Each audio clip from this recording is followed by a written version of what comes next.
Emergency Operations Center log. Coordinator, Joran Bishop. Date, redacted. Time, 14:22 Eastern Standard Time. The first alert came through NORAD at 14:18. Multiple missile launches detected. I've been coordinating emergency responses for 12 years, and my hands have never shaken like this while reaching for the red phone. This is Bishop, Emergency Operations Center 7. Confirm missile launch detection. Static.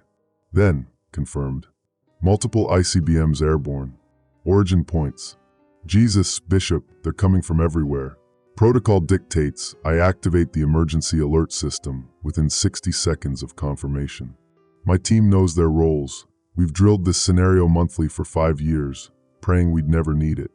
Kaylin Chase, my communications specialist, is already routing the alert through primary broadcast networks. Her fingers fly across keyboards with mechanical precision, but I can see the tremor in her shoulders. Alert processing, Kaylin reports, her voice steady despite everything. EAS activation in 30 seconds across all networks. Talia Whitmore, our medical coordinator, speaks into her headset with the calm authority that makes her invaluable in crisis situations. All metro area hospitals, this is medical command. Initiate radiation protocol immediately. Mass casualty preparedness, code black. We need every available bed cleared and decontamination units activated. I watch the wall of monitors displaying data feeds from across the continental United States. Celine Bloom, our infrastructure analyst, stands before the master board tracking power grids, communication networks, and transportation systems. Her dark hair is pulled back in the severe bun she wears during drills, but this isn't a drill. Infrastructure status nominal, Celine reports, though her voice carries a question. No EMP signatures detected yet. Power grids maintaining standard load patterns. That strikes me as odd. If missiles are already airborne, how long do we have? The math is simple and terrifying. ICBMs travel at roughly 15,000 miles per hour. Depending on launch points, we have anywhere from 20 minutes to 2 hours before impact. Illyra Monroe, our public information officer, meets my eyes across the operations floor. She's the voice people will hear when their world ends, calm, authoritative, providing what comfort official words can offer in humanity's final moments. She nods once, ready. Illyra, prepare for live broadcast in 60 seconds. Standard nuclear attack protocol, but keep it measured. We don't have impact confirmation yet. The emergency alert system's distinctive tone begins broadcasting across every television, radio, and compatible mobile device in our region. That sound, 3 sharp tones followed by the mechanical voice, has become the soundtrack to America's nightmares since the Cold War. Today, it's not a test. This is the emergency alert system. The United States has detected multiple incoming ballistic missiles. Residents in all metropolitan areas should immediately seek shelter in basements or interior rooms away from windows. This is not a test. Repeat, this is not a test. My secure line rings. Federal Emergency Management Agency. Bishop here. Joran, this is Director Martinez. What's your status? Full activation, sir. EAS broadcasting. Hospitals activated. Coordination with local authorities underway. Sir, can you confirm launch origins? NORAD's data seems scattered. A pause. Too long. We're working on confirmation. Multiple agencies reporting different intelligence. Some signatures don't match known arsenals. The hair on my neck rises. In 12 years of emergency coordination, Director Martinez has never sounded uncertain. The man plans for asteroid impacts and supervirus outbreaks with the same methodical confidence he brings to hurricane response. Sir, unclear on different intelligence. Are we talking domestic or foreign launches? Both, Joran. Maybe neither. The signatures are anomalous. Just maintain standard protocol until we have better intelligence. The line goes dead. Kaylin looks up from her communication array, confusion creasing her features. Bishop, I'm seeing some weird traffic patterns. Social media mentions of launches started appearing 14 minutes before NORAD's alert. 14 minutes before? Yeah, and some of the emergency broadcasts from other regions. The timestamps don't align. Phoenix Emergency Management broadcast a missile alert at 13:52, but NORAD didn't detect launches until 14:18. Celine turns from her infrastructure monitoring station. That's not the only anomaly. I'm showing cyber attack signatures on several power grid monitoring systems. Nothing that would cause actual failure, but someone's been probing our networks. My training says to focus on immediate response, coordinate evacuation routes, ensure hospital preparedness, maintain communication with federal agencies. But something feels wrong. The pieces don't fit together like they should. Talia's voice cuts through my confusion. Joran, I need your attention. Hospitals are reporting something strange. They've activated radiation protocols, but no ambulances are bringing in radiation exposure cases.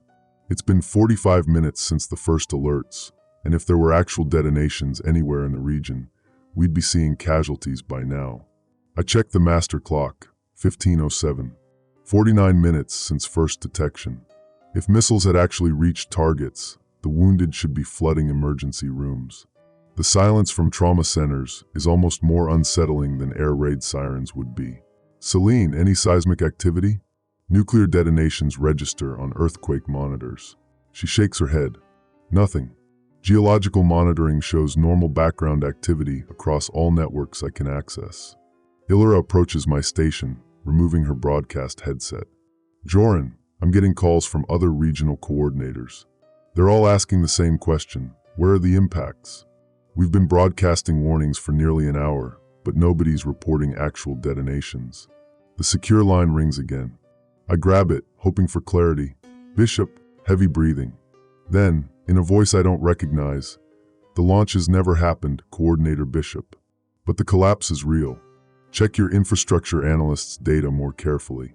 Someone wanted you to think the world was ending. Ask yourself why. The line goes dead. I look at my team, 4 of the most competent emergency professionals I've ever worked with, all staring at me with the same question in their eyes.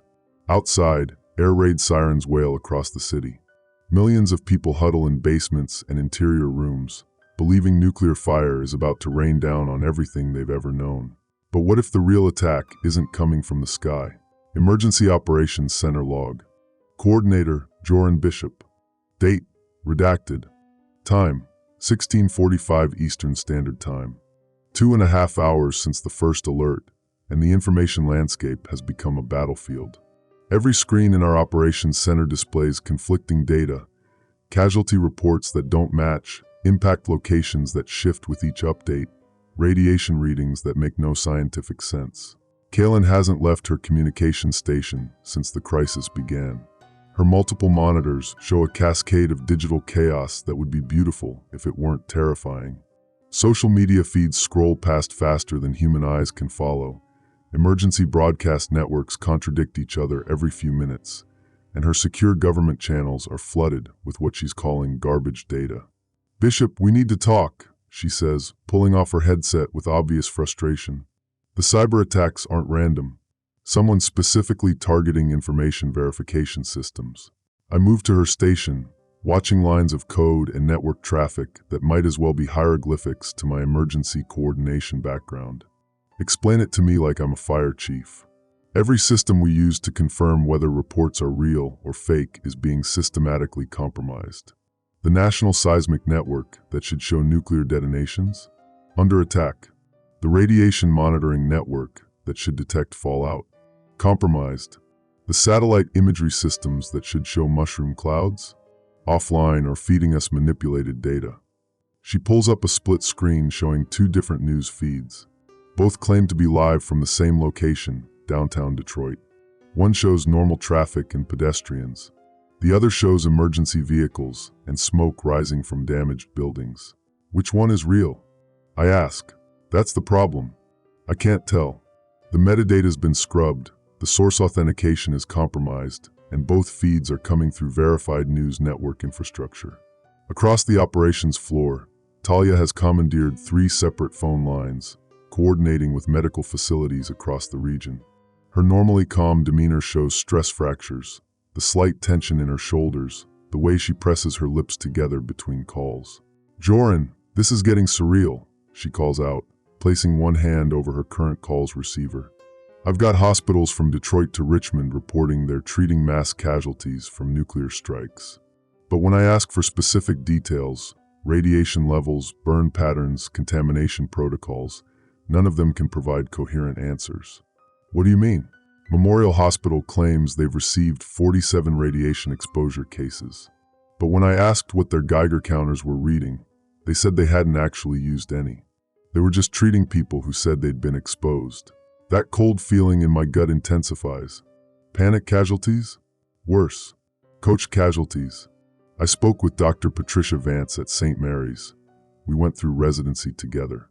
She's treating people who describe radiation symptoms with textbook precision, but they all use the exact same phrases. Metallic taste in mouth, sudden nausea, skin feeling hot. Like they're reading from a script.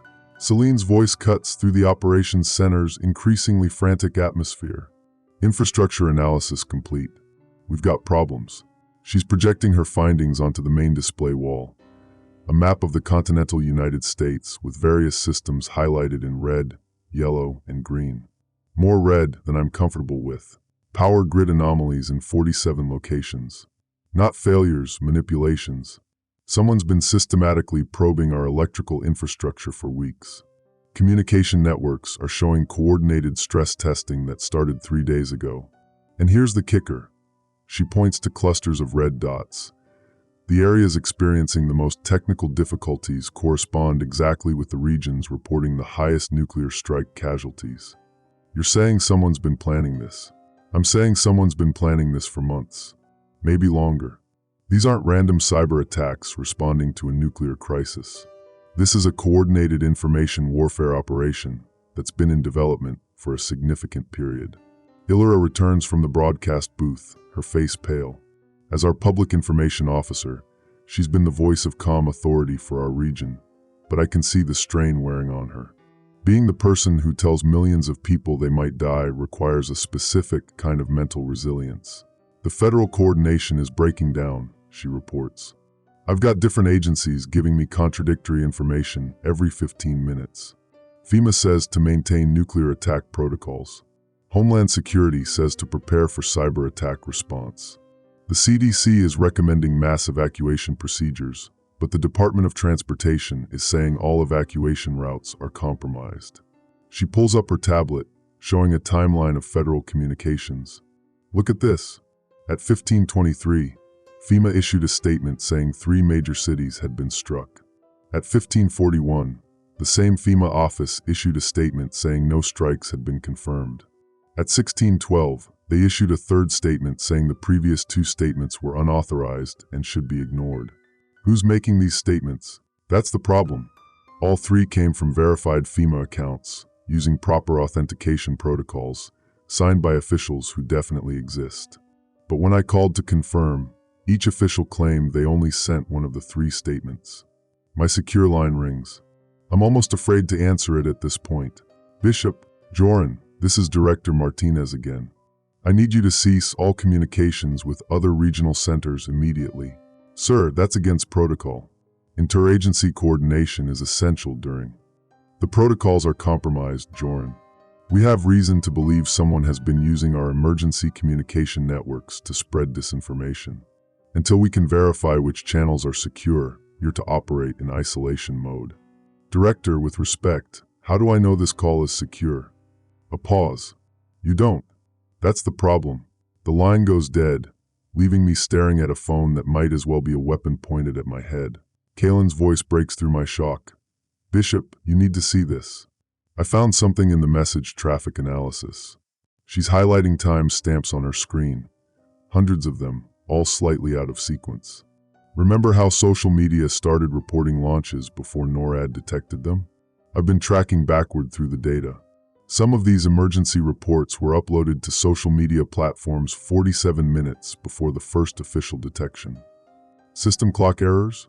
No. I verified with atomic time servers. These posts were genuinely created nearly an hour before anyone should have known about launches. But here's the really disturbing part. They're not just early reports. They're accurate reports about the reports that would come later. She shows me a Twitter thread from a user claiming to be in Phoenix. Emergency alert just went off. Multiple ICBMs detected. Seeking shelter in basement. Will update if possible. The timestamp shows 13:31 Eastern Standard Time. But the Phoenix emergency alert didn't broadcast until 13:52, and NORAD didn't detect launches until 14:18. Someone knew exactly what the official response would be, and they were pre-positioning social media posts to make it look like organic panic reporting. I look around our operations center, at Talia coordinating with hospitals treating fake casualties, at Celine tracking infrastructure attacks that began weeks ago, at Illyra trying to provide accurate information when accuracy itself has been weaponized. Kaylin, I need you to trace something for me. That anonymous call I received, the one saying the launches never happened. Can you find where it came from? She works for several minutes, her fingers dancing across multiple keyboards.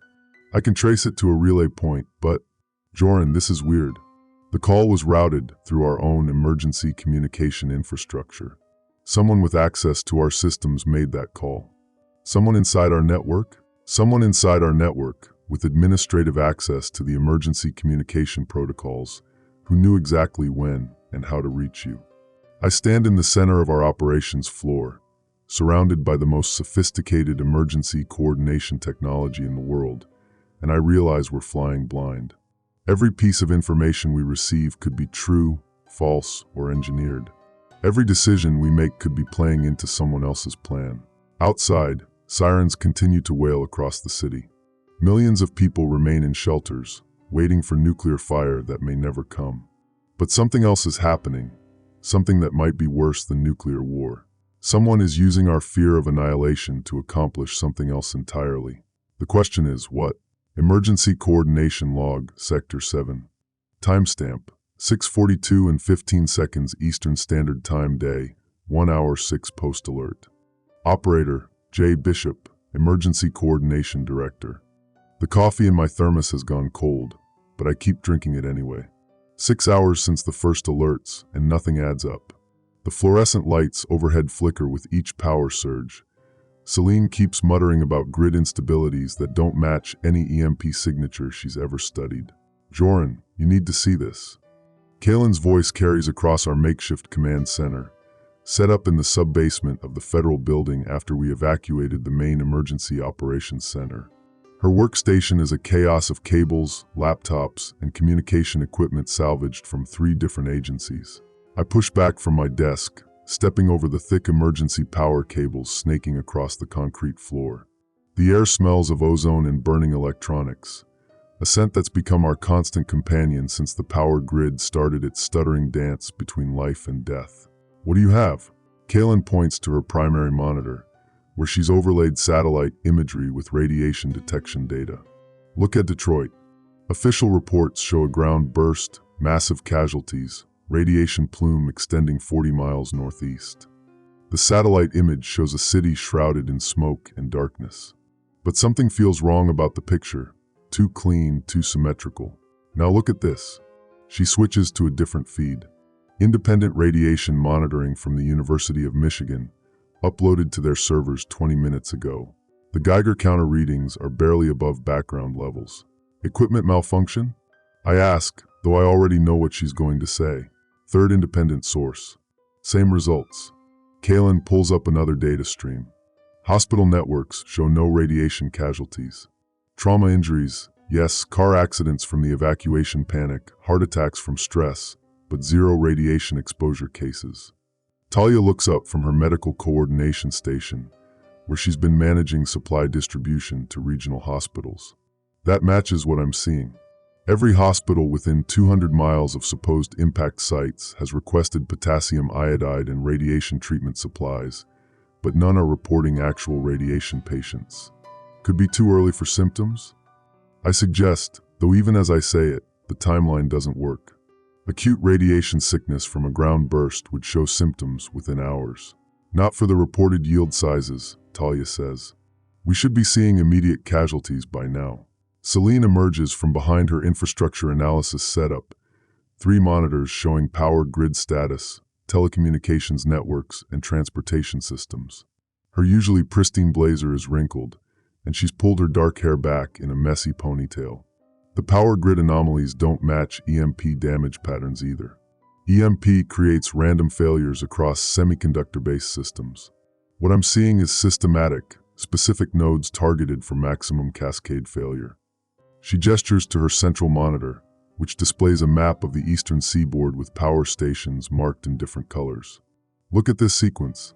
These substations went offline in a pattern designed to isolate major population centers from the grid. It's not electromagnetic pulse damage, it's coordinated cyber attack. The implications hit me like ice water. You're saying the infrastructure failures are artificial? I'm saying they're strategic. Celine's finger traces connection points on the map. Whoever did this understood our dependency networks better than we do. They knew exactly which nodes to hit to create maximum disruption while maintaining enough functionality to keep essential communications running. Essential for who? Kalen asks. Before anyone can answer, Illyra's voice cuts across the room from her public information station. Joran, I need you over here. Now. There's something in her tone that makes my chest tight. Illyra Monroe has been handling public communications during emergencies for 8 years. I've never heard her sound shaken. She's staring at her workstation, which monitors emergency broadcast systems, social media platforms, and news networks. Her usually immaculate appearance shows the strain, lipstick worn off, foundation creased with stress lines. I've been tracking the emergency alert timestamps, she says, not looking away from her screen. Cross-referencing official emergency alert system broadcasts with social media posts, news reports, and cell phone emergency notifications. And some of the emergency broadcasts went out before the reported launch times. The basement suddenly feels smaller, the walls pressing in. Equipment malfunction? Clock synchronization error? Illyra shakes her head. Multiple networks, different time servers, all showing the same pattern. Emergency alerts for the Seattle impact were broadcast 47 minutes before the supposed missile launch from the submarine. That's impossible. It gets worse. I've found social media posts, panic posts, evacuation announcements, goodbye messages that were made hours before the official alerts. Look at this. She shows me a Facebook post. Kids, if you're reading this, head to Grandma's farmhouse. The cities aren't safe anymore. I love you. The timestamp shows 3:17 a.m., nearly 3 hours before the first official emergency alert. How many posts like this? Hundreds. Scattered across platforms, different users, but all showing advanced knowledge of something happening today. Illyra's hands shake slightly as she scrolls through the data. Someone new. A lot of someones. The secure phone on my desk rings, the red one reserved for federal coordination. I walk back to answer it, but the sound cuts off after 2 rings. Then it starts again. 2 rings, silence. Pattern repeats. Anyone else getting strange call patterns? I ask. Kalen looks up from her communications array. I've been monitoring federal emergency networks. Half the channels are broadcasting automated loops, but the other half. She adjusts her headset. Listen to this. She patches the audio through our speakers. Static, then a voice. Coordination Center 7, this is backup command. Do not, repeat, do not follow Protocol 7 Alpha. Maintain position and await further instructions. That's not standard emergency language, I say. No, it's not. And it's coming from a transmitter that shouldn't exist. Kalen pulls up a signal analysis display. The broadcast signature matches federal emergency equipment, but it's transmitting from a location that's not on any official network map. Talia walks over to us, carrying a tablet with medical supply tracking data. I've been thinking about the hospital supply chain. 3 weeks ago, we had unusual requests for radiation treatment supplies. Not from hospitals, from private medical companies. Large quantities, cash payments, expedited shipping. Someone was preparing, Celine says. But preparing for what? I ask. Real nuclear attacks or fake ones? The lights flicker again, and in the brief darkness, the emergency lighting casts our faces in red shadows. When the fluorescents stabilize, I notice something I hadn't before. The emergency lighting system is running on a different power circuit than our equipment. Someone designed this facility to keep working even during grid failures. My secure phone rings again. This time, I answer immediately. Emergency Coordination 7, Director Bishop. Silence. Then, the launches never happened. But the collapse is real. The line goes dead. I set the phone down carefully, looking at my team. 4 of the most competent emergency professionals I've ever worked with, all staring at me with the same expression of dawning horror. Someone orchestrated this, I say quietly. The question is whether we're dealing with an enemy attack or something else entirely. Kaylin pulls off her headset. I'm picking up chatter on unsecured channels. Military units are reporting conflicting orders. Some are being told to maintain defensive positions, others to begin evacuation support. Nobody seems to know who's giving legitimate commands. And the nuclear launches? I'm not convinced they happened at all. The basement falls silent except for the hum of electronics and the distant rumble of emergency generators. Above us, I can hear the muffled sounds of evacuation, vehicles shouting, the controlled chaos of a society responding to existential threat. But down here, surrounded by data that doesn't add up, I'm beginning to understand that the real threat isn't nuclear war. It's the belief in nuclear war. And someone has weaponized that belief against us. Emergency Coordination Log, Sector 7. Timestamp: 12:17 and 33 seconds Eastern Standard Time Day, 1 hour 12 post alert. Operator, J. Bishop, Emergency Coordination Director. Status: facility compromise imminent. The phone call changed everything. 6 hours ago we had mysteries. Now we have chaos. Joran, Interstate 95 is completely gridlocked from Richmond to Baltimore. Kaylin's voice is hoarse from coordinating with scattered traffic control centers. Not just heavy traffic, complete stoppage. People are abandoning vehicles and walking. I can hear it through the basement ceiling now. The constant drone of helicopters, the wail of sirens that never seem to get closer or farther away, the deep rumble of military vehicles moving through the city. The emergency generators have been running for 4 hours straight, their diesel exhaust creating a metallic taste in the recycled air. How long until the highways are completely impassable? I ask. They already are. Emergency services can't reach half their response zones. Ambulances are stuck in traffic with cardiac patients. Fire trucks can't get to structure fires. Kaylin pulls up a traffic monitoring display that looks like a circulatory system in cardiac arrest. Red lines everywhere, no green flows visible. Talia looks up from her medical coordination station, her face pale in the harsh fluorescent light.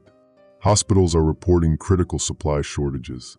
Not radiation treatment supplies, basic medical necessities. Insulin, cardiac medications, surgical supplies. The supply chain collapse is happening faster than anyone predicted. How is that possible? I ask, though I'm beginning to suspect the answer. Because it's not natural market disruption, Celine says from her infrastructure station. Her voice carries the edge of someone who's discovered something they wish they hadn't. Look at this pattern. She gestures to her monitors, which now display a complex web of interconnected systems. Power, water, telecommunications, transportation, financial networks. Each connection point is color-coded. Green for normal operation, yellow for stressed, red for failure. The map is mostly red. The power grid failures are triggering water treatment plant shutdowns. No water treatment means no hospital operations. No hospital operations means medical supply hoarding. Medical supply hoarding triggers pharmacy runs. Pharmacy runs cause traffic jams. Traffic jams prevent supply deliveries. Supply delivery failures crash logistics networks. It's cascading, I say. It's designed to cascade. Celine's finger traces the failure patterns. Each system failure creates stress in connected systems, which creates more failures. But here's the thing. The initial failure points were chosen to maximize cascade effects. You're saying this is intentional? I'm saying whoever did this has a better understanding of our infrastructure interdependencies than the Department of Homeland Security. The secure phone rings. Not the red one, the blue one, reserved for interagency coordination. I answer it immediately. Emergency Coordination 7 Bishop. Joran, thank God. This is Director Martinez, FEMA Region 3. We're getting reports that your sector has gone dark. What's your status? I pause, looking around our improvised command center.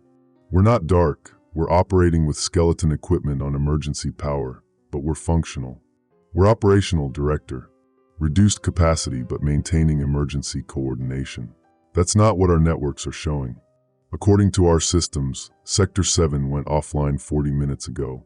We've been trying to re-establish contact. We never went offline. We've been broadcasting status updates every 15 minutes. Silence on the line. Then, Joran, we're not receiving your broadcasts. As far as our systems show, you've been dark since 11:30. I look at Kaylin, who's monitoring our communications output. She shakes her head. All our transmissions are showing as successful on our end. Director, I need to ask, are you receiving communications from other sectors? Patchy. About 60% of our network is responding. The others? His voice trails off. Joran, I need to know, are you secure? Are your people safe? Define secure. Are you in control of your facility? Are you receiving accurate information? Are your team members all accounted for? The questions send ice through my chest. Why are you asking? Because we've had reports of coordination centers being compromised. Teams going dark, then coming back online with different personnel. Communications being intercepted and modified. We think someone is systematically targeting emergency response infrastructure. Targeting how? We don't know. But 3 coordination centers in different regions reported successful operations, then stopped responding. When we sent teams to check, the facilities were empty. No signs of struggle, no signs of forced entry. Just empty. The generators shudder and our lights flicker. In the brief darkness, I hear something that makes my blood freeze. Footsteps in the corridor above us. Measured, deliberate footsteps. Director, I need to go. Joran, if you're compromised, if someone is listening. I hang up and gesture for silence. My team looks at me with growing alarm as the footsteps continue overhead. Multiple people, moving with purpose through the federal building that was supposedly evacuated hours ago. Illyra stands from her station, her face white. The evacuation order for this building came through official channels. Federal protocol. Everyone out except essential emergency personnel. We're essential emergency personnel, Talia whispers. But we weren't supposed to be here, Celine says. Remember? We evacuated the main emergency center. We came here on our own initiative. The footsteps stop directly above us. Kaylin pulls off her headset and whispers, I've been monitoring building security frequencies. No one reported our presence to federal security. We're not on any official roster for this location. So whoever is upstairs doesn't know we're here, I finish. The footsteps resume, moving toward the stairwell that leads to our basement level. I look at my team, for people who've dedicated their careers to emergency response, who've trained for disasters both natural and man-made. But we never trained for this, the possibility that the emergency response system itself might be compromised. Pack the essential data, I whisper. Communications equipment, infrastructure analysis, medical coordination files. Anything that proves what we've discovered. Where are we going? Talia asks. I don't know, but we can't stay here. Celine grabs her portable drives while Kaylin starts disconnecting critical equipment. Illyra downloads files to her tablet while I destroy the hard drives that contain our facility's operational data, information that could be used to track other emergency response teams. The footsteps reach the stairwell. Multiple sets moving down. Emergency exit? I ask. Service tunnel, Celine whispers. Connects to the parking garage basement. We move quickly but quietly, gathering our equipment. The basement that's been our command center for the past 12 hours suddenly feels like a trap. Every shadow could hide an enemy. Every sound could be a threat.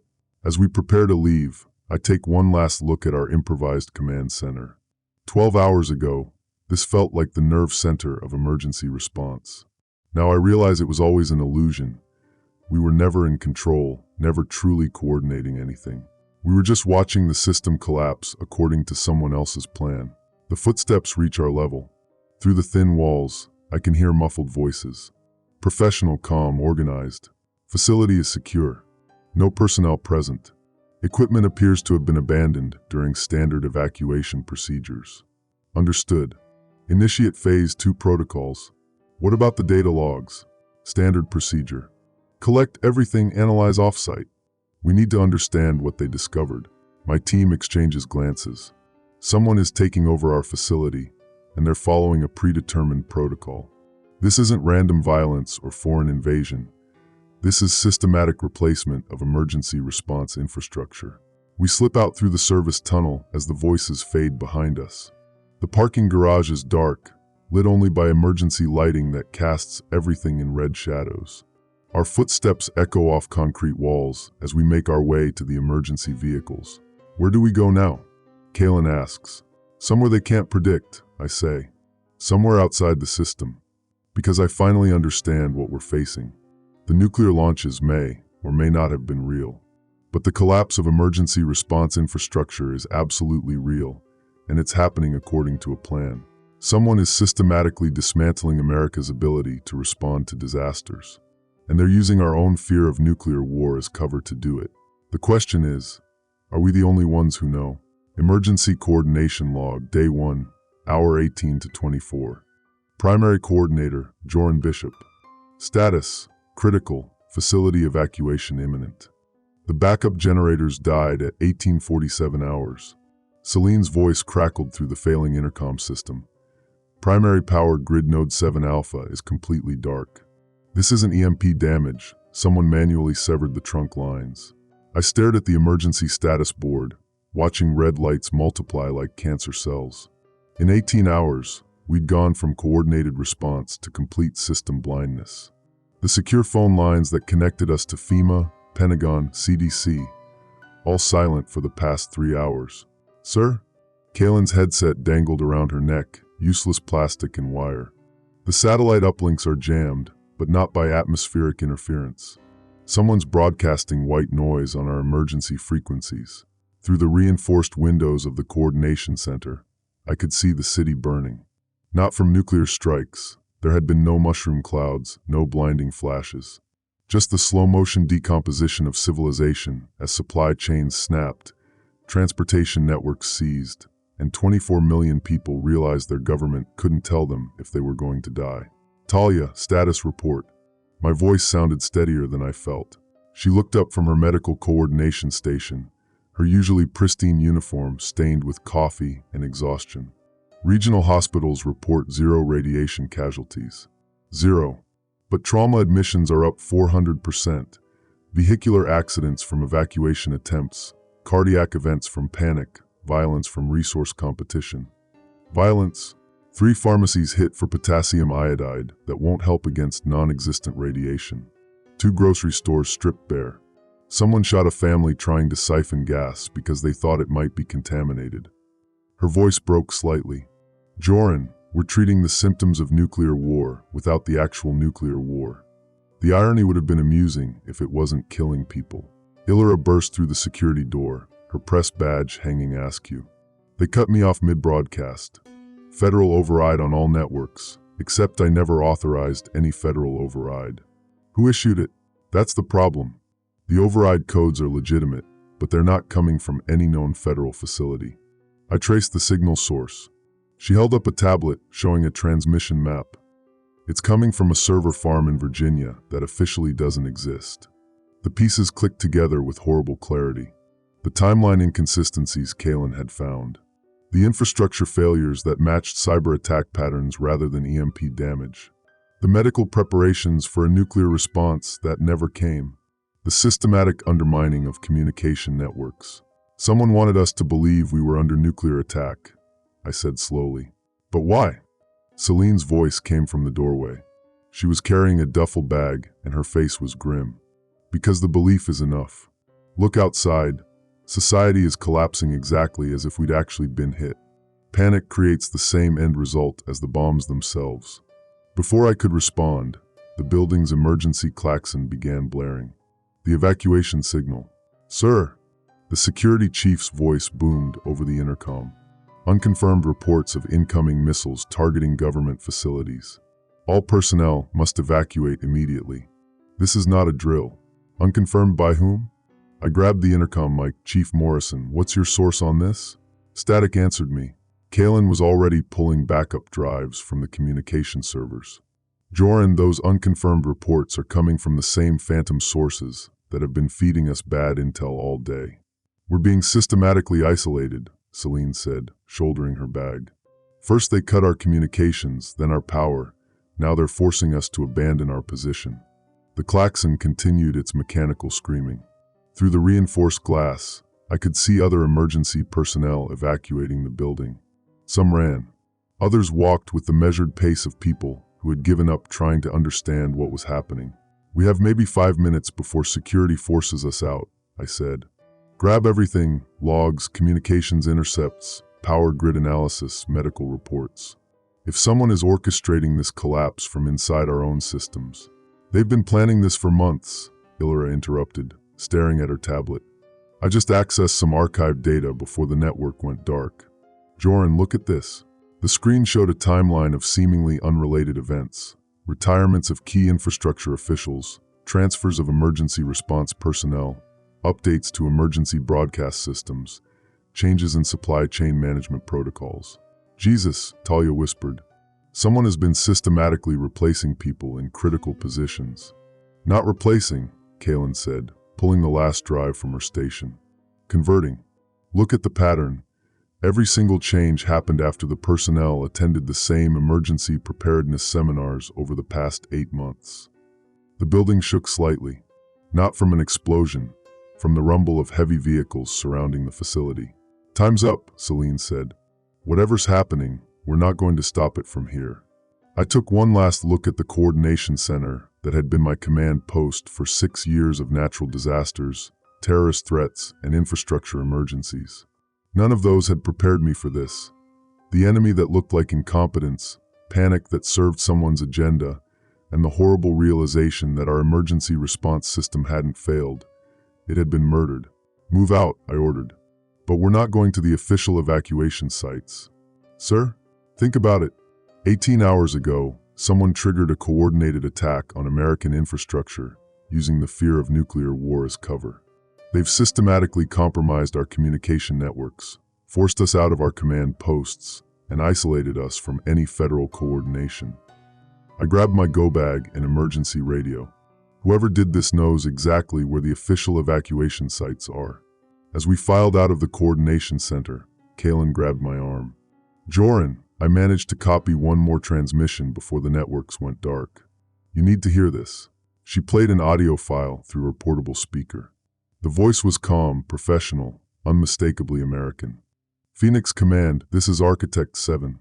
The nuclear narrative has achieved desired psychological impact. Government response systems are compromised as planned. Infrastructure degradation proceeding on schedule.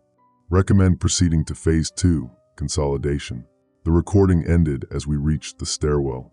Through the emergency exit windows, I could see military vehicles establishing a perimeter around our building. In the distance, similar cordons were visible around other government facilities. They're not evacuating us, Talia said quietly. They're rounding us up. I keyed my emergency radio to the frequency we'd established for interagency coordination. Static answered me. Then, faintly, a voice I didn't recognize. All federal emergency personnel are ordered to report to designated consolidation points for security briefing and reassignment. Failure to comply will be considered an act of terrorism in a time of national crisis. Reassignment by whom? I muttered. Celine checked her weapon, a sidearm that 6 hours ago would have seemed paranoid for an infrastructure analyst to carry.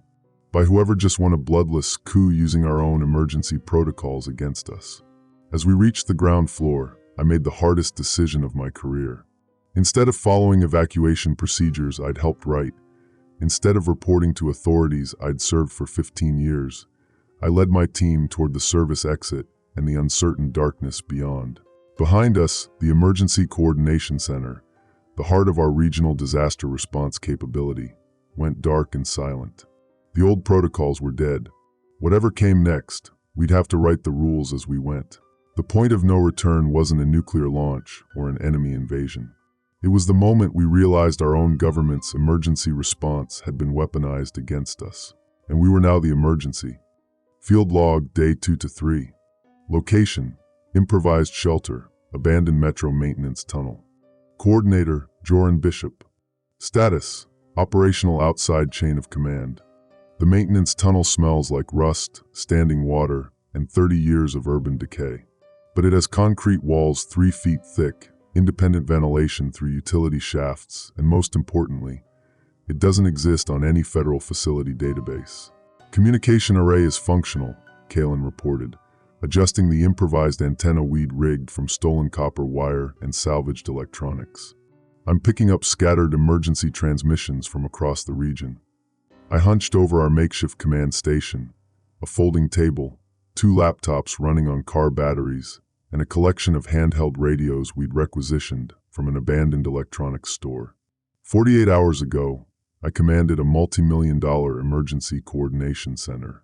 Now I was running disaster response from a tunnel that probably violated a dozen health codes. What kind of transmissions? Hospital staff trying to coordinate patient transfers. Fire departments requesting backup that isn't coming. Individual citizens asking if anyone knows what's actually happening. Her fingers danced across the modified radio controls. But here's the interesting part.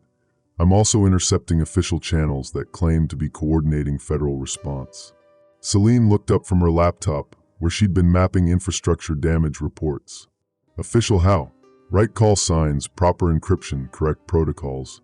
But when I cross-referenced the command codes, Kalen pulled up a data screen. These federal coordinators aren't in any personnel database I can access. Because they're not federal, I said grimly.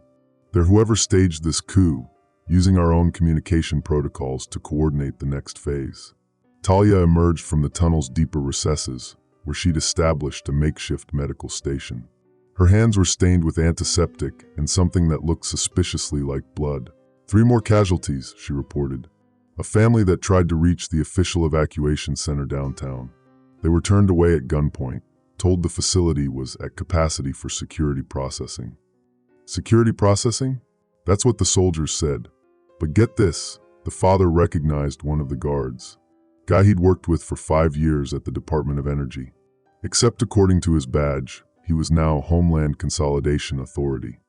I'd never heard of any Homeland Consolidation Authority. Illyra, any luck with the broadcast intercepts?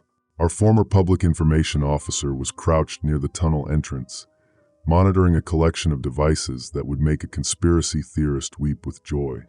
I've been tracking the official emergency broadcasts. The good news is some legitimate signals are getting through. The bad news, she gestured to her largest screen, which displayed a map of the metropolitan area.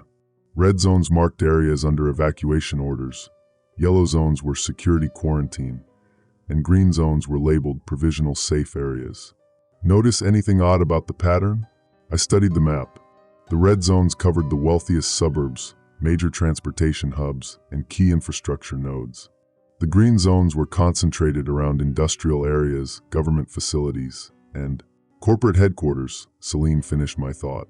The safe zones correspond almost exactly to major corporate campuses and defense contractor facilities. It's not evacuation, I realized. It's asset consolidation. They're herding the population away from strategic resources and toward controllable areas. Kalen's radio crackled with an incoming transmission. She quickly patched it through our speakers. Anyone still monitoring emergency frequencies? This is Detective Sarah Chun, Metro PD. My precinct was ordered to stand down 3 hours ago. Federal marshals took over with some kind of emergency authority I've never seen before. They're not arresting looters or maintaining order. They're systematically confiscating communication equipment and transportation from civilians. If anyone in official capacity is listening, we need clarification on what authority. The transmission cut to static. That's the 4th police officer I've heard asking for clarification of authority, Illyra said quietly. Nobody's getting answers because the people giving orders don't want to identify themselves. Talia sat heavily on an overturned crate that served as our only chair. Joran, I've been thinking about the medical angle. Remember how hospitals reported 0 radiation casualties but massive trauma admissions? Yeah, I've been monitoring emergency medical frequencies. Hospitals are being told to prepare for contamination assessment and processing of evacuees. But the medical protocols they're receiving, she shook her head. They're not for radiation exposure. They're for biological agents and psychological conditioning. The words hung in the humid tunnel air like a toxic cloud. Conditioning for what? Compliance. The protocols include sedation guidelines, isolation procedures, and something called information quarantine, restricting patient access to outside communication. Celine pulled up another data screen. That matches what I'm seeing with infrastructure control. Power restoration is happening in a very specific pattern. Essential services to green zones first, limited power to yellow zones, and red zones stay dark. It's not about efficiency or need. It's about control. I leaned against the concrete wall, feeling the weight of our situation. We'd stumbled onto evidence of a coordinated takeover of the United States government, disguised as emergency response to a nuclear threat that may never have existed. And we were 5 people with improvised equipment hiding in a tunnel, trying to coordinate disaster relief for a catastrophe that was still unfolding. Options? I asked. We could try to reach legitimate federal authorities, Kalen suggested. There have to be some military units or agencies that weren't compromised. How would we identify them?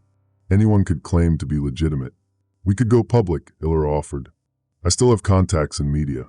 If we could get evidence to journalists, assuming any media outlets are still operating independently, and assuming people would believe us over official emergency broadcasts. Celine closed her laptop. Or we could do what we've been doing, coordinate actual emergency response for people who need help, regardless of whoever's playing power games at the federal level. That's not going to stop a coup. Maybe not. But it might save lives while smarter people than us figure out how to stop it. I checked my watch. Day 3, hour 6 since the first emergency alerts. In normal disaster response, we'd be transitioning from immediate rescue to recovery operations. Instead, we were still trying to figure out who the real enemy was. All right, new protocols. We maintain communication with any legitimate emergency responders we can identify. Kalen, I want you monitoring both official and unofficial channels. Map who's really coordinating disaster relief versus who's just claiming authority. Got it. Celine, keep tracking infrastructure control patterns. If we can predict where they're consolidating resources, maybe we can get supplies to areas they're abandoning. On it. Talia, medical coordination with hospitals and clinics that are still operating independently. Focus on areas that aren't getting official support. What about me? Iller asked. Information warfare. If they're using our own communication systems against us, maybe we can return the favor. Think you can hack into their coordination networks? She grinned grimly. I've been wanting to try some techniques that would have gotten me fired yesterday. Yesterday, our biggest worry was following federal regulations. Today, we're improvising revolution from a subway tunnel. I gathered the scattered papers that represented our intelligence on the conspiracy. New mission statement: provide emergency coordination and disaster relief to American citizens, regardless of official authorization or federal oversight. That's basically declaring ourselves an independent government, Celine pointed out. No, it's declaring ourselves Americans when our government stopped being American. Kalen's radio suddenly exploded with chatter. Multiple voices, overlapping, urgent. Multiple units converging on Sector 7. Sweeping maintenance tunnels for unauthorized personnel. Subjects are considered armed and dangerous federal fugitives. I grabbed the radio. How close? Close enough that we need to move. Now. As we frantically packed our improvised command center, Talia grabbed my arm. Joran, whatever these people are planning, they're scared enough of 5 emergency coordinators to hunt us through subway tunnels. Meaning we must be more dangerous than we thought. The sound of boots echoing through distant tunnels decided our next move. We shouldered our equipment and headed deeper into the Metropolitan Underground.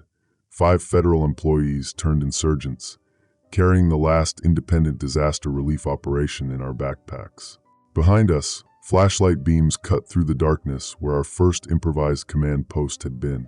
Ahead of us, the tunnels stretched into uncertainty, but also possibility. We'd lost our official authority. But for the first time in 3 days, we had a clear mission. Emergency log update, day 3, hour 12. New location, utility access point beneath financial district. The hunt continues, but so do we. We've made contact with 12 independent emergency response groups across the region. Police officers, firefighters, medical personnel, utility workers, all operating without official sanction because official sanction now comes from people who won't identify themselves. We're building something new in the ruins of the old system. Call it a shadow government, call it organized disaster relief, call it whatever helps you sleep at night. But when the smoke clears and the historians write their books, I want the record to show. When America's emergency response system was murdered, its people didn't wait for permission to save each other. We're still coordinating disasters. We're just not taking orders anymore. Day 3, 14:30 hours. Emergency log entry 47. The safe house is compromised. I'm recording this while Kaylin stuffs hard drives into a backpack that already weighs 40 pounds. The sound of helicopters has been constant for the last hour. Not the random search patterns we've been hearing since day 1, but systematic grid sweeps. They know exactly where we are. Joran, we need to move. Now. Talia's voice carries that particular edge I've learned to recognize. The tone she uses when someone is about to die if we don't act immediately. Celine is at the communications array, her fingers dancing across 3 keyboards simultaneously. The screens show network traffic that makes my head spin, data flows, routing tables, packet analysis that might as well be hieroglyphics. But her face tells me everything I need to know. We're fucked. They've been inside our networks for months, she says without looking up. Not just monitoring, actively shaping our responses. Every protocol we followed, every emergency broadcast, every coordination effort. They've been 3 steps ahead. The helicopter sound is getting closer. Through the reinforced windows, I can see black vehicles moving down the street with the methodical precision of a military operation. These aren't National Guard units responding to civil unrest. This is something else entirely. How long do we have? I ask. 6 minutes, Celine replies, still typing. Maybe 8 if they're being cautious about booby traps. Kaylin shoulders the backup drives. The intercepts from this morning. I've been analyzing the encryption patterns. Joran, these aren't foreign actors. The communication protocols, the timing synchronization, even the operational language. This is domestic. My hands are shaking as I write this. 4 days ago, I was Emergency Coordination Director for the greater metropolitan area. I had protocols for everything: nuclear attack, pandemic response, infrastructure failure, terrorist incidents. Neat binders full of procedures, contact trees, resource allocation matrices. All of it useless now. Domestic how? I ask, though part of me already knows. Corporate networks. Government contractors. Some of the routing signatures match companies that bid on our emergency preparedness contracts 3 years ago. Kaylin's voice is flat, professional, but I can see the rage building behind her eyes. They didn't just plan this operation, they helped us plan our response to it. Talia appears at my shoulder, medical bag in one hand, pistol in the other. When did she get a pistol? We need to go. Celine, whatever you're trying to do, you have 4 minutes. I'm downloading everything, Celine says. Financial records, communication logs, organizational charts. If I can get this data to the right people. What right people? I snap. The government agencies that have been infiltrated? The military units that can't tell real orders from fake ones? The media networks that have been broadcasting fabricated casualty reports for 3 days? Celine's fingers pause over the keyboard. For the first time since this started, she looks directly at me. The people like us. The ones who still remember what their job actually is. The helicopter sound is directly overhead now. I can hear boots on the roof. Celine, we go now, or we don't go at all. She hits 3 keys simultaneously. 30 seconds. The data is encrypting and fragmenting across 17 different network nodes. Even if they get our equipment, they'll only have pieces. They're in the building, Talia whispers. Back stairwell. At least 6 operators moving fast. Kaylin is already at the emergency exit, a window that opens onto the fire escape. She's attached a rappelling line to the desk.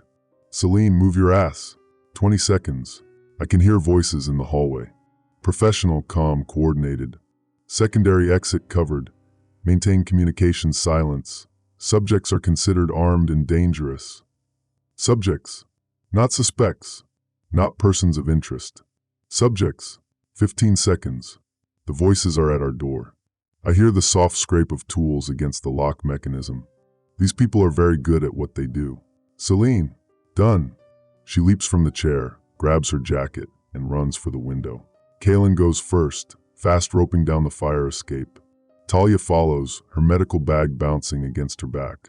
I'm third, my hands burning against the rope as I try to control my descent. Celine is still in the room, gathering the last of the hard drives. Celine, come on. She looks at me through the window. For just a second, her expression is completely calm. Professional. The same look she gets when she's solving a particularly complex infrastructure problem. Someone needs to buy you time, she says. No, absolutely not. The data packets are still transmitting. If they shut down the network node in the next 10 minutes, everything we've learned dies with it. The door to our safe house explodes inward. I see figures in tactical gear, moving with military precision. Celine slams the window shut. I'm hanging on a fire escape 3 stories above the ground, watching my colleague, my friend, sacrifice herself so that the rest of us can escape with evidence that might save what's left of our country. The last thing I see before Kaylin pulls me down to the next landing is Celine's face in the window, lit by the glow of computer screens. She's smiling. Day 3, 15:45 hours. Emergency log entry 48. We're in the subway tunnels now. The old maintenance sections that were abandoned during the 2019 infrastructure updates. Kaylin has a ham radio set up, scanning frequencies. Talia is treating a cut on my hand that I don't remember getting. Any word from? I start to ask. No, Kaylin says quietly. And we won't get any. They're jamming everything in a 6-block radius around the safe house. I want to believe Celine made it out. I want to believe she's in custody somewhere, that she'll be released when this is all over.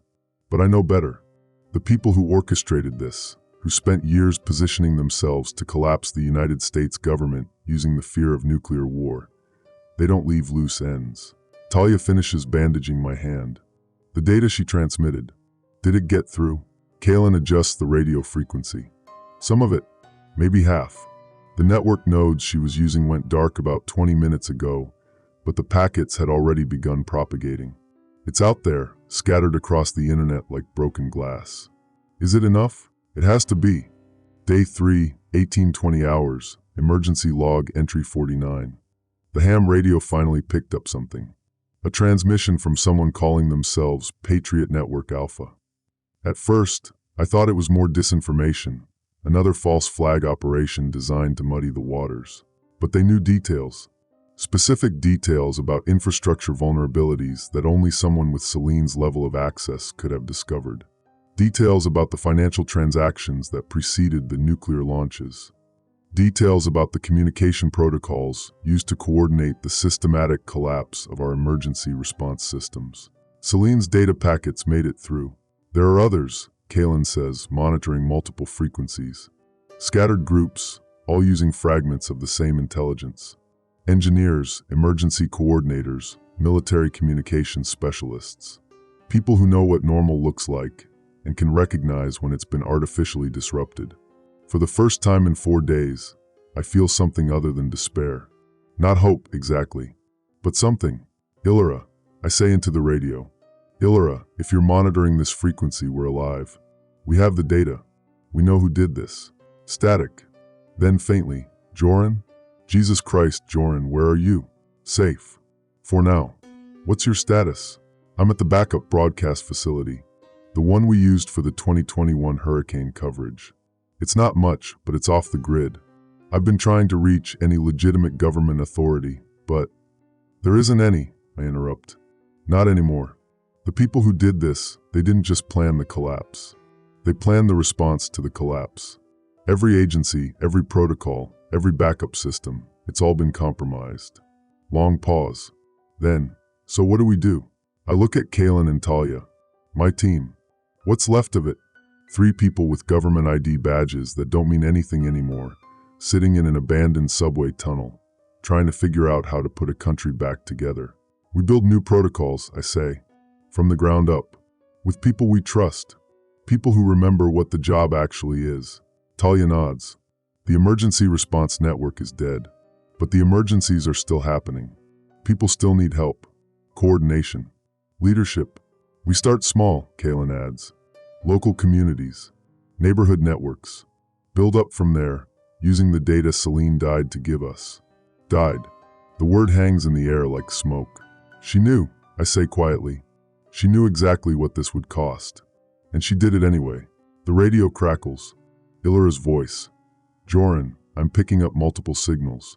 Coordinated broadcasts from different locations. They're all saying the same thing. The architects are moving to phase 2. Phase 2.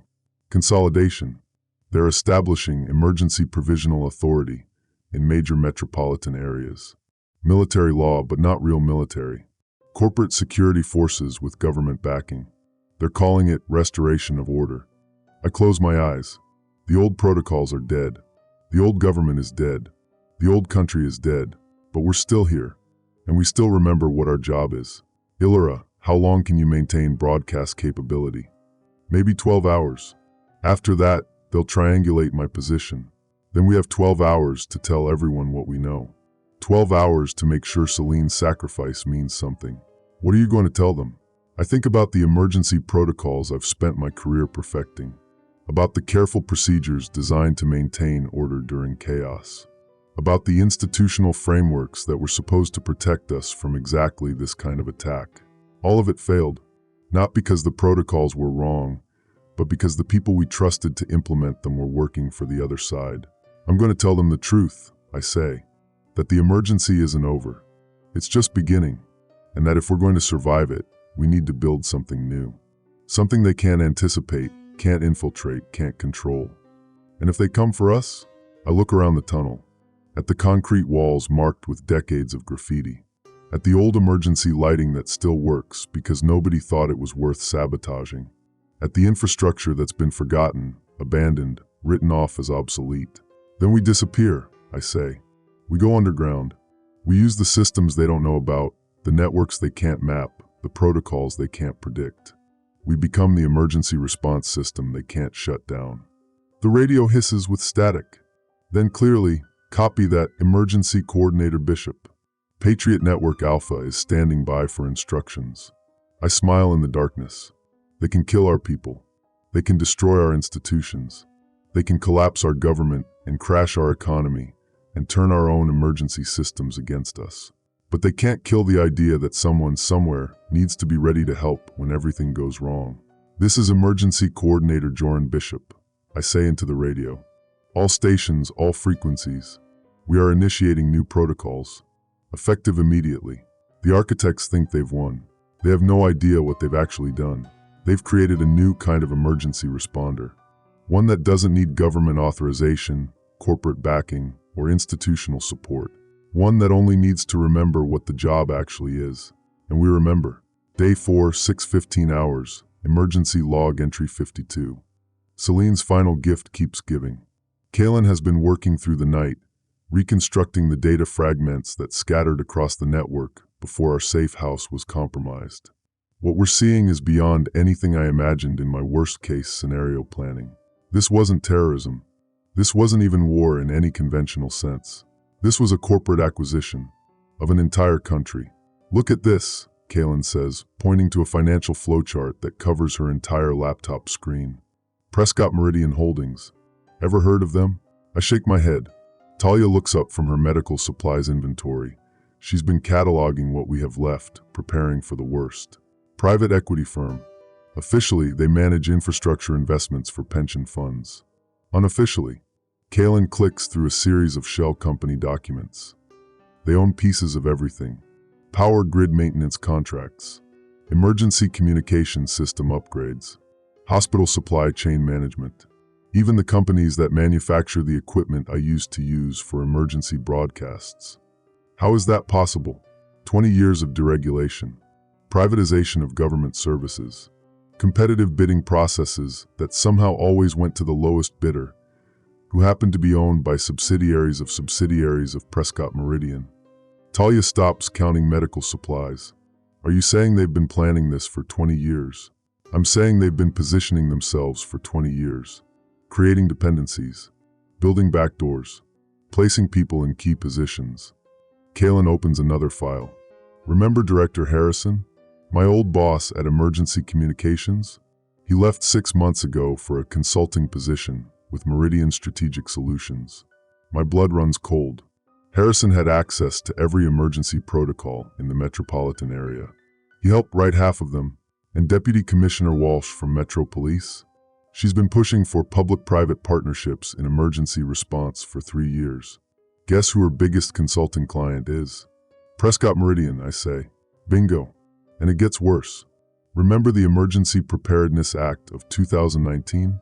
The one that mandated all emergency services use interoperable communication systems. I remember. I testified in favor of it, argued that it would save lives by ensuring different agencies could communicate during crises. Guess who got the contracts to provide those systems? Fuck, I whisper. Exactly. They didn't just infiltrate our emergency response networks. They built them. We've been using their equipment, following their protocols, reporting through their communication systems. They haven't been one step ahead of us. They've been writing the playbook we were reading from. Day 4, 9:30 hours, emergency log entry 53. The radio chatter is getting more interesting and more terrifying. Ilara's voice crackles through the static. Joran, are you monitoring channel 7? I adjust the frequency. Corporate security forces are coordinating with what they're calling transitional government authorities. They're not even pretending to be regular military anymore.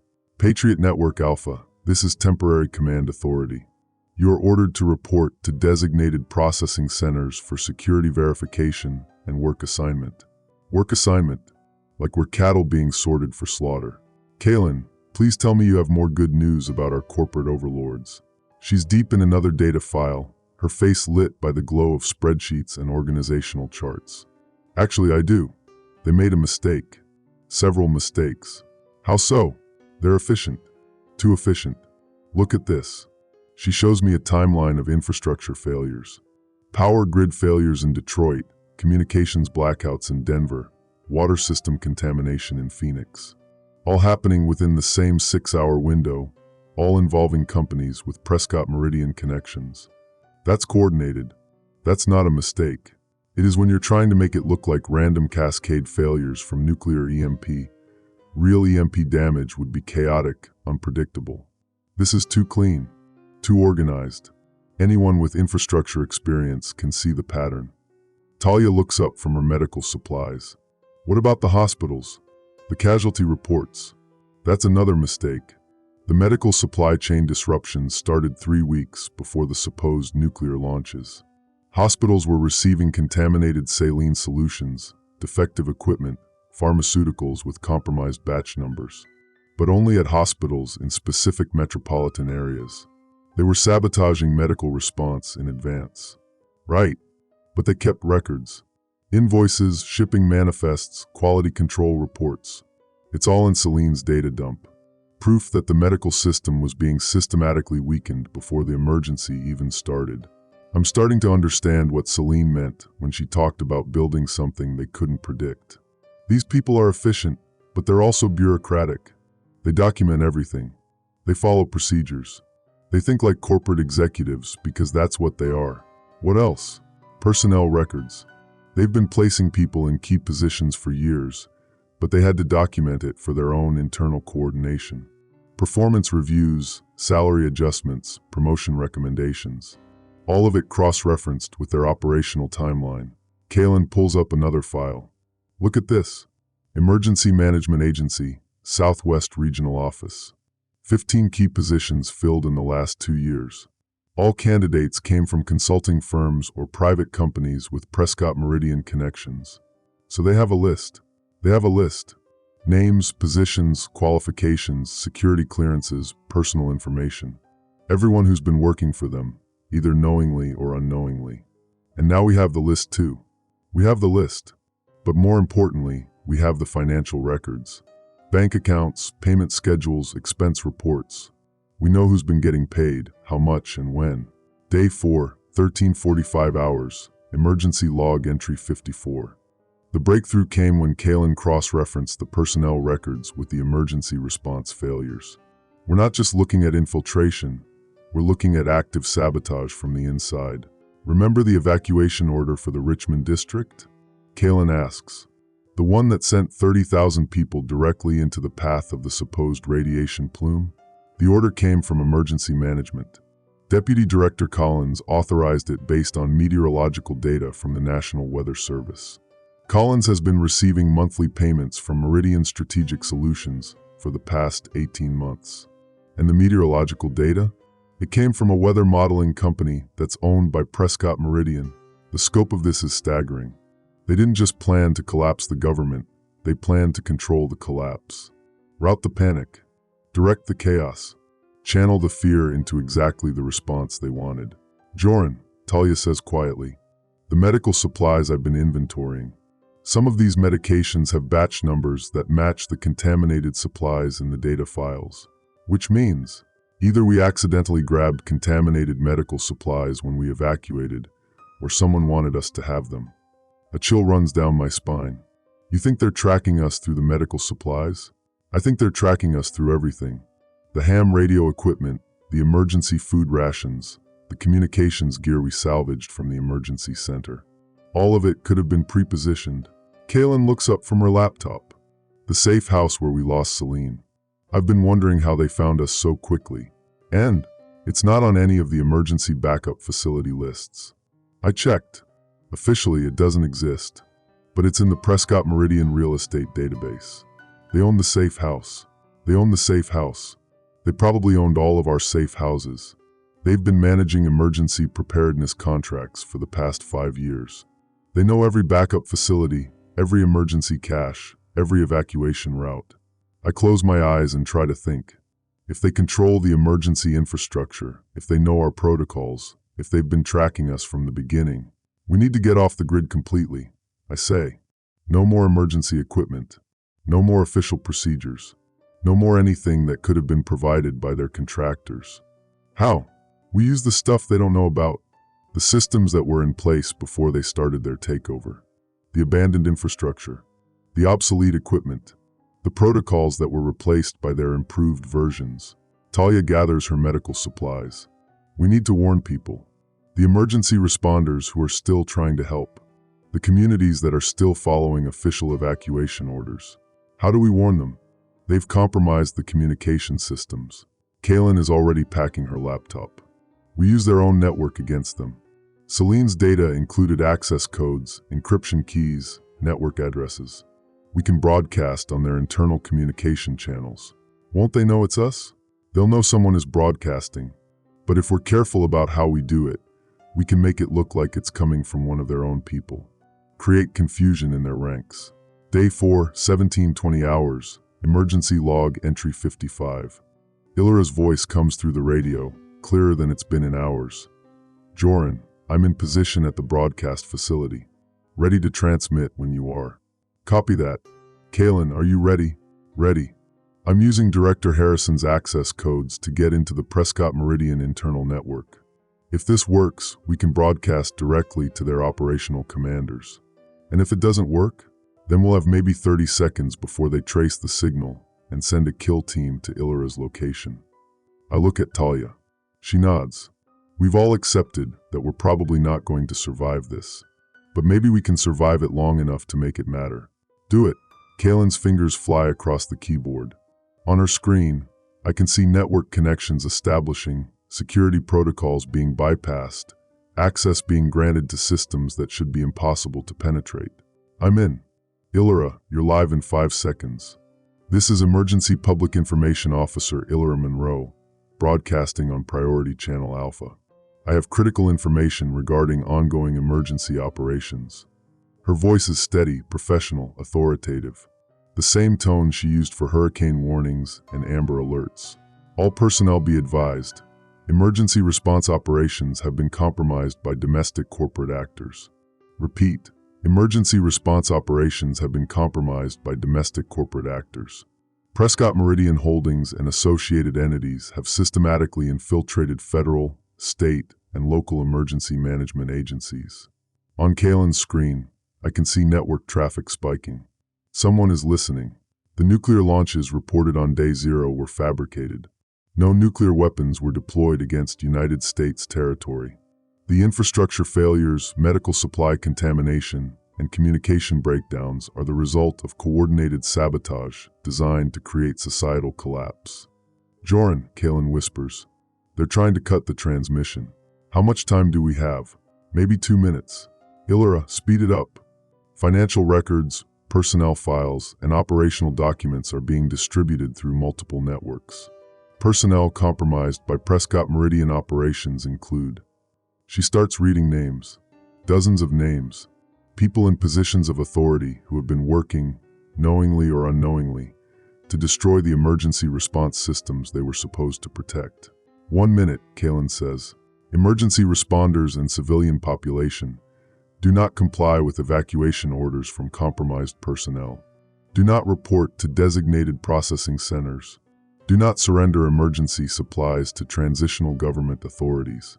These orders are designed to facilitate civilian control and resource consolidation by corporate interests. 30 seconds. Independent verification of this information can be found at the following network addresses. Illyra reads off a series of web addresses where Celine's data has been uploaded. They're cutting us off, Kalen says. Survival protocols are now in effect. Trust no official authority. Trust only verified personnel and community networks. This is Emergency Public Information Officer Illyra Monroe, signing off. The transmission cuts to static. For a moment, none of us speaks. Then Kalen starts laughing. What? I ask. Look at the network traffic. Look at the download statistics. On her screen, numbers are scrolling by faster than I can read them. Thousands of connections. Hundreds of thousands of data transfers. They heard us, she says. All of them. Emergency responders, military units, civilian networks. They're downloading everything. Celine's data, the personnel lists, the financial records, the operational documents. And now they know what we know. The truth is out there, Joran. It's spreading faster than they can contain it. The radio crackles. Patriot Network Alpha, this is Patriot Network Bravo. We confirm receipt of intelligence package. Beginning verification and distribution. Another voice. Patriot Network Charlie, confirming data receipt. Have identified multiple compromised personnel in our region. And another. Patriot Network Delta. Data confirmed. Initiating independent emergency protocols. I grab the radio. All Patriot Networks, this is Emergency Coordinator Bishop. What's your status? Patriot Network Echo. We have 47 emergency responders confirmed clean. Establishing independent command structure. Patriot Network Foxtrot. Medical personnel standing by. We have uncontaminated supplies and verified pharmaceutical sources. Patriot Network Golf. Infrastructure specialists ready to restore communications and power using non-compromised equipment. Kalen grins. They can't stop it now. The information is out there. The networks are forming. People know what's really happening. For the first time since this started, I feel something that might actually be hope. This is Emergency Coordinator Bishop to all Patriot Networks. Celine's data indicates Prescott Meridian is moving to Phase 2, consolidation. They're going to try to establish control over the chaos they've created. We need to be ready. What are your orders, Coordinator? I think about the emergency protocols I've spent my career perfecting. The careful procedures, the institutional frameworks, the chains of command that were supposed to protect us. All of it is gone. But maybe that's not a bad thing. No orders, I say. We're not a hierarchy anymore. We're a network. Each Patriot Network operates independently, but we share information and resources. We help each other, but we don't depend on each other. If they take down one network, the others keep functioning. Copy that, Coordinator. Network independence confirmed. And remember, I add, they may have stolen our country, but they can't steal our job. People still need help. Communities still need coordination. Emergency response still needs to happen. We're still here, Talia says into the radio. We're still doing the work. Patriot Networks, this is Bishop. The emergency isn't over. But now we know who the real enemy is. And we know how to fight them. The radio crackles with confirmations from dozens of locations. Emergency responders who refuse to be corrupted. Military units who maintain their oath to the Constitution. Civilian networks who chose truth over comfort. They thought they could destroy us by destroying our institutions. They were wrong. They just forced us to build something better. Day 5 to 6 after 0 hour. Emergency Coordinator Log, Joran Bishop. Location, WKRX Broadcast Facility, downtown. Time, 14:30 hours. The static from Kalen's radio cut out 20 minutes ago. Last transmission was gunfire, and Talia screaming something about the checkpoint being compromised. I keep telling myself they made it to the overpass, that they're maintaining radio silence for security. Illyra's fingers haven't stopped moving across the keyboard since we broke into this facility. The emergency broadcast override codes she memorized during training, codes we never thought we'd actually use, are our only shot at reaching the scattered emergency networks still operating. Her face is lit blue by the transmission screens, and I can see the weight of everything we've lost etched in the lines around her eyes. How long do we have? I ask, checking the improvised barricade we built from office furniture. Maybe 10 minutes before they trace the signal. She doesn't look up from the console. The encryption Kalen taught me will buy us time, but not much. Through the broken windows, I can see smoke rising from 3 different districts. The Provisional Emergency Authority moved faster than we anticipated. Their vehicles, unmarked but clearly coordinated, have been systematically securing key infrastructure points since dawn. It's textbook crisis consolidation, except the crisis was manufactured. Time, 14:35 hours. Iller has managed to link into 17 different emergency communication networks. Ham radio operators, police departments still functioning independently, even a few military units that haven't received new orders yet.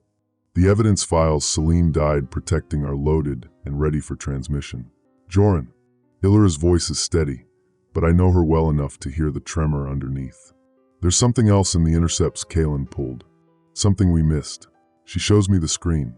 Buried in the conspiracy's communication logs, timestamps, launch codes, target coordinates. Some of them match the false flag operations we uncovered. But others, 3 of the launches were real. I breathe. The implications hit like ice water. While the conspirators were orchestrating their false nuclear crisis, actual hostile actors used the chaos as cover. 3 cities, we'll never know which ones from these coded references, actually were hit. The radiation signatures we couldn't find, the medical reports that didn't match, the infrastructure damage that seemed fabricated. Some of it was real, lost in the noise of manufactured panic. Time, 14:40 hours. Vehicle engines outside. Multiple units, coordinated approach. They found us. How much can you transmit? I'm checking my sidearm, though we both know it won't matter if they're serious about stopping us. Everything if I compress it right. But Joran. Ilira's hands pause over the transmission key. Once this goes out, everyone will know the government failed. Not just failed, was murdered from within. Some people won't survive knowing that. I think about Talia, organizing medical responses that couldn't help the victims of real radiation exposure because we were all chasing ghosts. About Celine, who died protecting data that proves our own system was turned against us. About Kalen, who trusted me to make the right choice when the protocols broke down. The truth doesn't care if we're ready for it, I tell her. Send everything. Time, 14:42 hours. The transmission begins. 17 emergency networks receiving simultaneously. Financial records showing the conspiracy's funding, communication logs proving coordination, infrastructure maps revealing sabotage points, medical evidence of systematic poisoning of key officials, and the timeline proving the nuclear crisis was primarily manufactured. But also the terrible addendum, confirmation that real launches occurred during the chaos, that actual nuclear weapons found their targets while the nation's emergency response was paralyzed by deception. Footsteps in the stairwell. Professional measured. Not panicked civilians or overwhelmed law enforcement. These are people who know exactly what they're doing and why they're here. Time, 14:44 hours. Transmission complete, Ilira reports. All networks received the full package. I can hear them testing the door handle. Our barricade will hold for maybe 30 seconds once they decide to come through. Any word from the others? I ask, though I know the answer. Ilira checks the radio one more time, cycling through Kalen and Talia's emergency frequencies. Static on all channels. She meets my eyes and shakes her head. The door rattles as they begin applying pressure to our barricade. Joran Bishop? The voice from the hallway is calm, professional. I'm Colonel Marcus Reed, Provisional Emergency Authority. We need to talk. I recognize the tone. It's the same voice I've used hundreds of times when coordinating disaster responses. Reasonable authority figure, someone you can trust in a crisis. The fact that they're using it now, after everything we've uncovered, chills me more than shouted threats would have. Time, 14:46 hours. We know you've been trying to help, Colonel Reed continues. The situation is more complex than you understand. We can protect you, get you reunited with your team. But this broadcast terrorism needs to stop. Broadcast terrorism. They're already reframing the narrative, turning truth-telling into another threat that justifies their emergency powers. Illyra is quietly activating a secondary transmission protocol, something Kalen showed her for situations exactly like this. A dead man's switch that will broadcast our location and final statements if we don't check in every 12 hours. What do you think? She mouthed silently. I consider our options. The evidence is out there now, scattered across 17 different networks. Some of those operators will have the expertise to verify it, to pass it along to people who can act on it. Others will dismiss it as conspiracy theories. But it's out there, which is more than we had an hour ago. The barricade shifts as they apply more systematic pressure. Time, 14:48 hours. Mr. Bishop, we're coming in now. Please step away from the transmission equipment. The office chair wedged under the door handle splinters. They're through in seconds, moving with practiced efficiency. 3 figures in tactical gear, faces covered, weapons drawn but not aimed. Professional restraint. They want us alive. Joran Bishop, Illyra Monroe. Colonel Reed enters behind them, and I'm surprised to see he looks exactly like what Central Casting would order for trustworthy military officer. Silver temples, clear eyes, bearing that suggests competence without aggression. You've caused quite a bit of trouble. The truth usually does, Illyra says. Reed actually smiles at that. Ms. Monroe, you've just broadcast classified intelligence that compromises ongoing operations designed to protect American citizens. People are going to die because of what you've done. People are already dying because of what you've done, I counter. Different people. People who matter to different constituencies. Reed's candor is more frightening than any threat. The transition was always going to be messy, Mr. Bishop. Your broadcast just made it messy, eh? Time, 14:52 hours. They're not arresting us. They're talking like we're colleagues who had a professional disagreement. Like we're all on the same side, just with different perspectives on acceptable casualties. Where are Kalen Chase and Talia Whitmore? I demand. Safe. Secure. Dr. Whitmore's medical expertise is quite valuable in the current situation. Ms. Chase's communication skills are being redirected toward more constructive channels. The implication is clear. Cooperate, and we join our team in whatever form of captivity they're calling protection.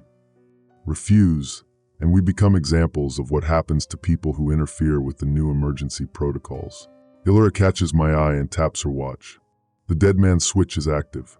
If we disappear, if we stop checking in, another broadcast goes out, this time with our location, their faces, and a real-time record of what happened to us. What's the offer, Colonel? I ask. Join the solution, Mr. Bishop. Help us manage the transition. Your expertise in emergency coordination is exactly what the Provisional Authority needs to minimize civilian casualties during the reconstruction phase. Final entry time, 1500 hours. I'm writing this as they wait for our answer. Illyra is staring at the transmission console like she's memorizing every switch and light. The dead man's switch gives US leverage, but only as long as they don't know about it. The truth is out there now. 17 different networks have the evidence. Some of those people will act on it. Some will dismiss it. Some will probably disappear like we're about to. But the old emergency protocols are dead. What comes next, whether it's Reed's Provisional Authority or something that grows from the scattered resistance networks we've been helping coordinate, will be built by people who know the truth about how the old system died. That has to be enough. The Colonel is getting impatient. Time to give him our answer. Final transmission detected on emergency frequency 146.52 MHz at 15:03 hours. Signal source terminated. Day 7 to 14 after 0 hour. Personal log, Joran Bishop. Location, mobile, encrypted network node 7. Status, operational.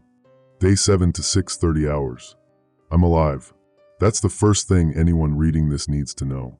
The dead man's switch worked. When Illyra and I failed to check in after Reed's people took us, the secondary broadcast activated across every emergency frequency we could reach. Our faces, Reed's face, the exact timestamp and location of our capture, and a real-time audio feed of our recruitment interview. Turns out that 47 ham radio operators, 6 independent police departments, and at least 12 military units still loyal to their actual chain of command were listening. Reed's provisional authority discovered that kidnapping emergency coordinators while the airwaves are full of evidence about your conspiracy creates what Kalin would have called a public relations nightmare. They let us go, actually escorted us to a functioning vehicle with fuel, and told us to consider our position carefully. I've been considering it for 7 days now. Day 8 to 14, 22 hours. Found Talia. She was at the Springfield Memorial Hospital, still in her medical coordinator role, still trying to treat radiation exposure that mostly didn't exist while actual trauma victims from the societal collapse went without proper care. When she saw me walk into the emergency department, she cried for 5 minutes straight. "They told me you and Ilora were dead," she said between sobs.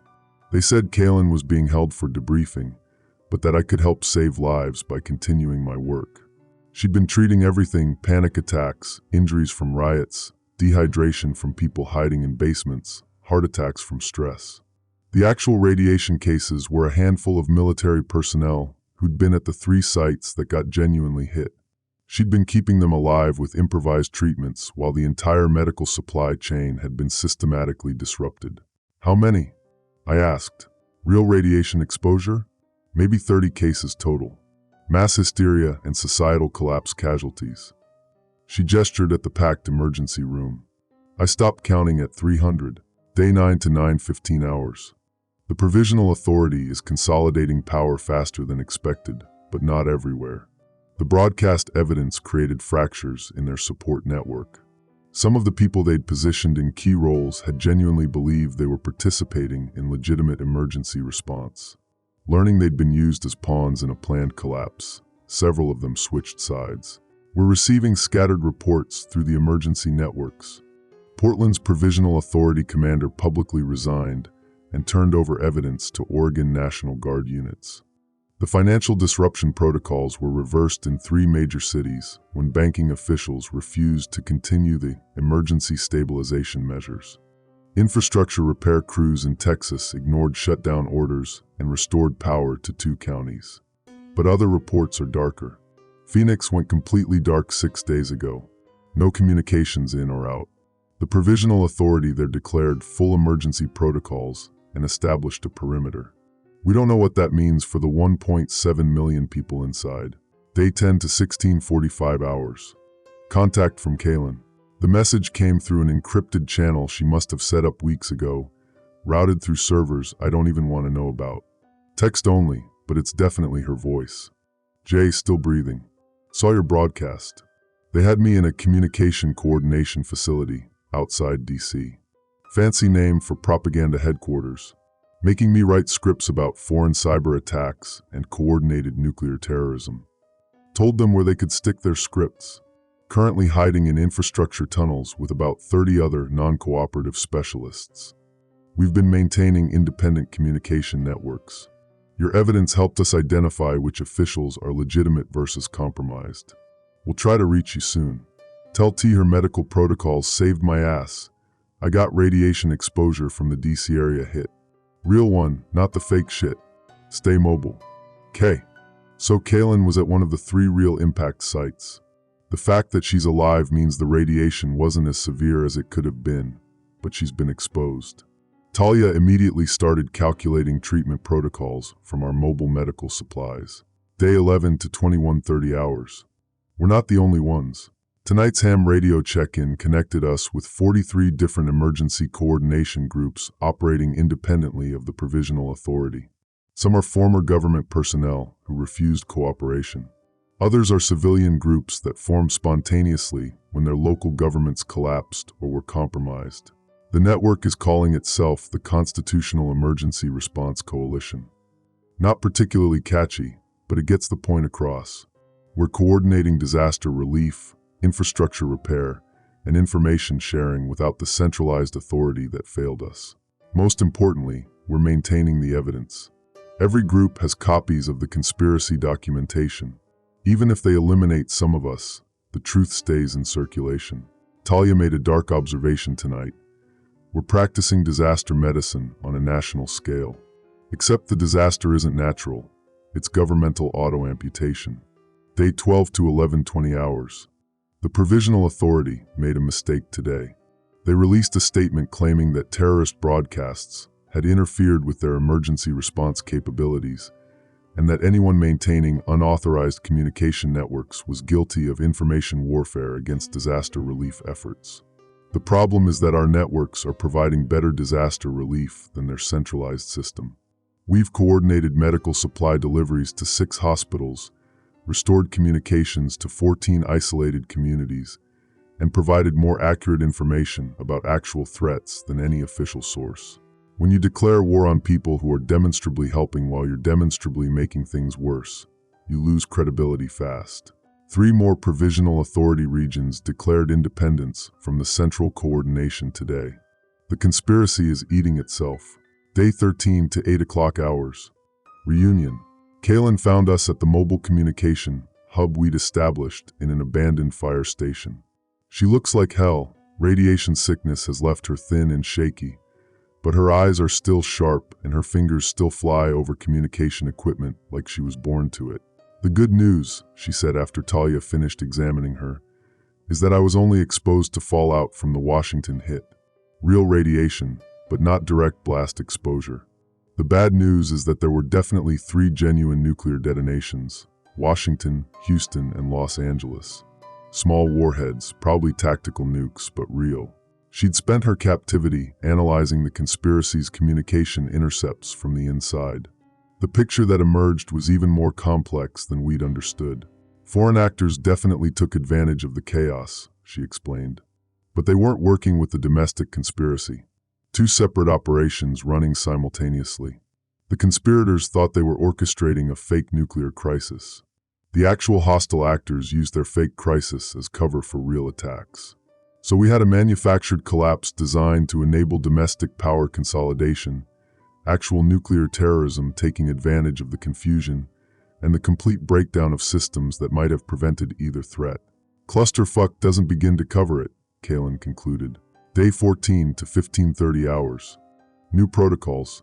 The old emergency management system assumed that government authority would remain intact during disasters, that communication networks would function, that the chain of command would hold, and that official information sources would be trustworthy. All of those assumptions failed. The new protocols we're developing assume the opposite: that government authority may be compromised, that official communication channels may be controlled by hostile actors, that the chain of command may have been penetrated, and that truth must be verified through multiple independent sources. We're not rebuilding the old system. We're building something new from the pieces that survived. 43 independent emergency response groups have grown to 91. Each operates autonomously but shares information, resources, and personnel through encrypted networks. Each maintains copies of the evidence that brought down the conspiracy. Each has developed protocols for identifying compromised authority figures and maintaining operations despite system failure. It's messier than centralized emergency management. It's also more resilient. Final entry, day 14, 22:45 hours. I'm writing this from the roof of what used to be the FEMA Region 4 headquarters. The building was abandoned when the Provisional Authority collapsed, but the emergency communication equipment still works. Illyra is inside, coordinating with emergency response groups across the southeast. Talia is running a mobile medical training program, teaching civilian volunteers how to provide trauma care when hospitals are compromised. Kaylin is maintaining our network security while recovering from radiation exposure.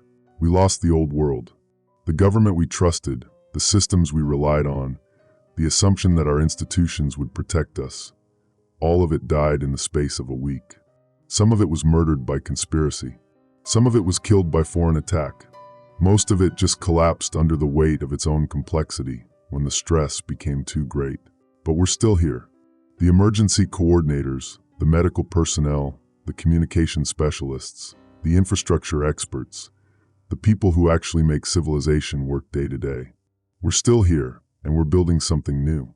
The Provisional Authority controls maybe half the country now, and their control is slipping as more evidence of the conspiracy spreads. The other half is governed by a patchwork of local authorities, emergency coalitions, and civilian response groups that mostly work together because they have to. It's not the America we had 2 weeks ago. It's messier, more dangerous, more uncertain. But it's also more honest, more resilient, and more democratic in the truest sense. Power flowing from people who prove their competence rather than people who inherit authority. The old emergency protocols assumed disaster was temporary, that normalcy would be restored, that the system would return to baseline functioning. The new protocols assume that disaster is permanent, that adaptation is survival, that the system must evolve to remain viable. We're not managing a crisis anymore. We're managing a transformation. And somehow, against all probability and despite everything we've lost, I think we're going to make it work. The emergency broadcast system is standing by. New voices on new frequencies, coordinating new responses to new realities. This is Emergency Coordinator Joran Bishop, Constitutional Emergency Response Coalition, Network Node 7. Still operational, still broadcasting, still believing that the truth, once released, finds ways to survive and grow. 0 hour wasn't the end of our world. It was the beginning of the next one. Emergency Broadcast Network, Node 7, operational status, green. Network coverage, 91 active nodes, growing. Next scheduled check-in, 6 o'clock hours. Long live the Constitution.